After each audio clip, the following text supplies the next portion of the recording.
اس کے لیے قرآن کہتا ہے یہ میٹھی میٹھی باتوں سے تمہارا مقام و مرتبہ نہیں بڑھے گا. بڑھے گا کس سے؟ یا ایھا الذین آمنوا اتقوا اللہ، اے ایمان والو اللہ سے ڈرو. وقولوا قولا سدیدا، ہمیشہ سیدھی بات کیا کرو، چاہے وہ تمہارے خلاف ہی کیوں نہ ہو یا تمہارے عزیزوں کے خلاف ہی کیوں نہ ہو. بات سیدھی کیا کرو، اور سیدھی بات کرنے سے متعلقین غیر متعلقین جاننے والے انجانے لوگوں میں تمہارا مرتبہ بڑھے گا. یہ 3 حیثیتیں ہیں آدمی کی. انفرادی حیثیت ہے، گھریلو حیثیت ہے، اور اس کے بعد ایک سوشل حیثیت ہے، معاشرتی حیثیت ہے. تو یہ معاشرتی حیثیت میں آدمی کا سچ بولنا، حق بولنا، یہ بہت معنی رکھتا ہے. اور ان گھریلو زندگی میں آدمی کا متقی اور پرہیزگار ہونا. اور یہ عجیب بات ہے، بیوی اگر متقی اور پرہیزگار ہے تو اللہ تعالیٰ شوہر کے دل میں محبت ڈال دیتا ہے. شوہر اگر پرہیزگار متقی ہے تو بیوی کے دل میں محبت ڈال دیتا ہے. ہمیں کتنی مرتبہ نکاحوں میں، شادیوں میں دعا کرتے ہیں بارک اللہ فیک، بارک اللہ فیک. یہ کہتے ہیں، یہ کہنے سے محبت نہیں بڑھتی ہے، بلکہ بیوی کو نیک بننا چاہیے تاکہ شوہر کی محبت حاصل ہو. شوہر کو نیک بننا چاہیے تاکہ بیوی کی حیثیت، بیوی کے دل میں اس کی محبت حاصل ہو. اور انہی چند باتوں پر میں اپنی بات کو ختم کر دیتا ہوں. وآخر دعوانا ان الحمد للہ رب العالمین. الحمد للہ نحمده ونستعینه ونستغفره ونؤمن به ونتوکل علیہ ونعوذ باللہ من شرور انفسنا ومن سیئات اعمالنا.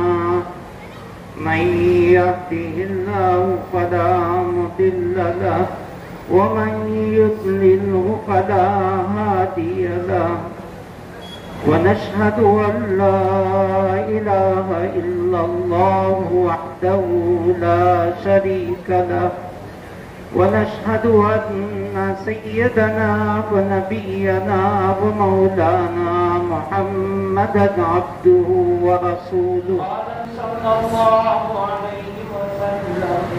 النكاح من سنتي فمن رغب عن سنتي فليس مني. وقال عليه الصلاة والسلام إذا تزوج العبد فقد استكمل نصف الدين فليتق الله في النصف الباقي. وقال عليه الصلاة والسلام الدنيا كلها متاع وخير متاع الدنيا المرأة الصالحة. فاسألوا الله أن يجعلنا ممن يطيع رسوله ويتبع أمره ويجتنب سخطه. وصل على النبي الأمي وعلى آله وأصحابه وبارك وسلم تسليما كثيرا كثيرا. میں اپنی وکالت سے مسلمان سید رضا حسنی بنت سید شرف الدین حسنی صاحب کا نکاح وعیون 51,300 روپے سکے بہن معجب نقد روبرئی گواہ سید فخر الدین حسنی صاحب، سید افتخار الدین حسنی صاحب کے گواہ سے حاضر محفل میں آپ کے مقدس کا دیا کہ آپ نے قبول کیا. الحمدللہ میں اس میں غیر محرم کسی عقیدے کے ساتھ اس کا آپ نے ابھی ذکر کیا روبرو گواہ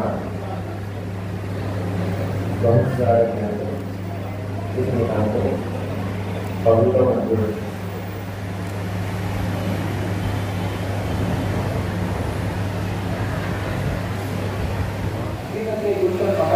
سیدہ رضا حسنی صلی اللہ علیہ وسلم جن کے گرامی پر بیٹھے اللہ حامل اوقات حمیدہ افتخار آپ عارف باللہ فقیہ و قاضی حضرت مولانا مولوی سید شاہ شرف الدین قادری اولیاء میاں صاحب دامت والی فاضل القلب نور چشم برخوردار نیک کردار سعادت آثار سید افتخار منصور قادری صدق المکان سربند رحمت شوکت معاف بیدر اپنا حامل اوقات حمیدہ حضرت مولانا سید شاہ منصور الدین قادری صاحب دامت والی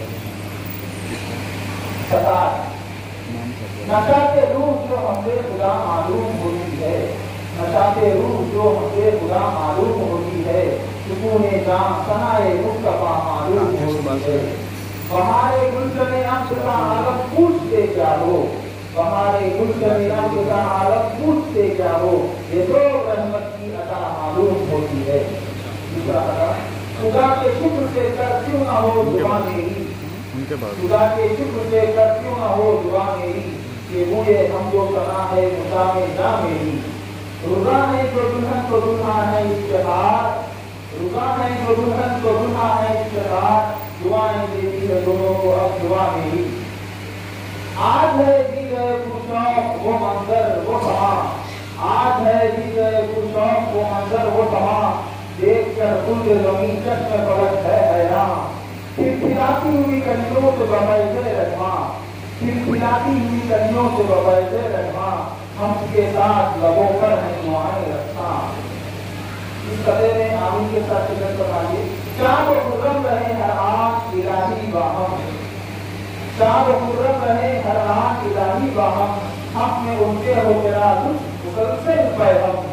کامراں ہر رہے ہستی میں ہوں سدا پھولے پھلیں، کامراں ہر رہے ہستی میں ہوں سدا پھولے پھلیں، ہے دیا کی یہ دعا تجھ سے اے رب عالم۔ پیشکش و نتیجہ بھی دعا کو دلہن کے سایہ حضرت سید شاہ محمد اللہ ضیاء بختیاری، سید محمد صاحب رائے چودھری آندھرا پردیش۔